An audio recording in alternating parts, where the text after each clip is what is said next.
Hello all. इस lecture में हम लोग स्टार्ट करने जा रहे हैं डी'एलेम्बर्ट्स प्रिंसिपल। डी'एलेम्बर्ट्स प्रिंसिपल क्या होता है? ये जनरलाइजेशन होता है प्रिंसिपल ऑफ वर्चुअल वर्क। हमें पता है कि प्रिंसिपल ऑफ वर्चुअल वर्क जो होता है वो अप्लाई होता है किसके ऊपर? केवल और केवल स्टैटिक सिस्टम के ऊपर। लेकिन डी'एलेम्बर्ट्स प्रिंसिपल अप्लाई होगा आपका चाहे सिस्टम स्टैटिक हो चाहे सिस्टम मोशन में हो। तो ये जनरलाइजेशन है डी'एलेम्बर्ट्स प्रिंसिपल किसका? प्रिंसिपल ऑफ वर्चुअल वर्क का। तो इसको प्रूव करने के लिए मान लेते हैं हमारे पास क्या है, consider the motion of an particle system. मान लेते हैं हमारे पास कितने पार्टिकल, एन पार्टिकल हैं और वो मोशन में है। Let the force acting on ith particle be Fi। मान लेते हैं ith पार्टिकल पे जो फोर्स लग रहा है वो है Fi। तो फ्रॉम न्यूटन सेकेंड लॉ क्या बोलता है कि force is equal to dp/dt।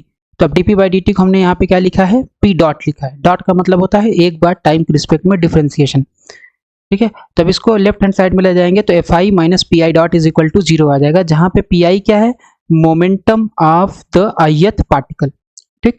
तो इस फोर्स को बोलते हैं एक्चुअल फोर्स, और ये माइनस Pi डॉट जो है इसको बोलते हैं रिवर्स्ड इफेक्टिव फोर्स। तो actual force plus reversed effective force is equal to 0। ith particle will be in equilibrium under a force if actual force plus reversed effective force equal to 0, ठीक है। अगर ऐसा है तो आपका ith पार्टिकल क्या होगा, ith पार्टिकल इक्विलिब्रियम में होगा। तो ऐसे इक्विलिब्रियम में होगा तो इसका मतलब क्या होगा कि जो डायनेमिक सिस्टम होगा वो रिड्यूस हो जाएगा किसमें, स्टैटिक सिस्टम में। तो then dynamic system reduces to static system from the principle of virtual work. तो वहां पे जो फोर्स होता था Fi, तो यहाँ पे जो आपका फोर्स हो जाएगा वो कितना हो जाएगा, actual force plus reverse effective force dot delta R आई। डेल्टा आर आई क्या है, वर्चुअल डिस्प्लेसमेंट। तो वर्चुअल डिस्प्लेसमेंट में जो वर्क डन होगा वो प्रिंसिपल ऑफ वर्चुअल वर्क से कितना होगा, 0 होगा। तो फोर्स यहाँ पे लेकिन होगा डी'एलेम्बर्ट्स प्रिंसिपल में Fi माइनस पी डॉट, ठीक है।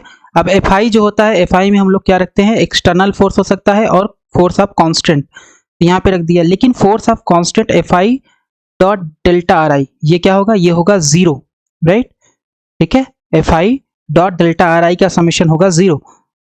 तो यहाँ पे क्या बचेगा, Fie minus P dot delta R I is equal to 0। ये हो गया इक्वेशन नंबर 1, ठीक है। इसी को बोलते हैं डी'एलेम्बर्ट्स प्रिंसिपल। जो इक्वेशन है ये, इस इक्वेशन को ही बोलते हैं, इक्वेशन 1 को ही बोलते हैं D'Alembert's principle. Equation 1 is independent of force of constant. यहाँ पे कहीं पे भी स्मॉल f नहीं है, ठीक है। In equation 1 we can not set the coefficient of delta R I is equal to 0।